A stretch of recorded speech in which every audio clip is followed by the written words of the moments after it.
继续来看台铁，后个月要举办铁路便当节，邀请5个国家16间的铁道公司来参加，要让民众唔免出国，嘛会当食到国外铁路便当。就是特制的。对。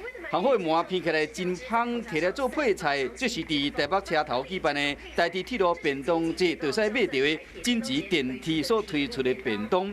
因为火车经过三浦半岛地区，遐是出产花卉甲青花鱼，所以特别摕来做料理，甲做成寿司。啊那日本的回沙城铁路有每天限75个迪拜特制便当，以鹿儿岛的乌猪仔做主菜，各用秘密的配方。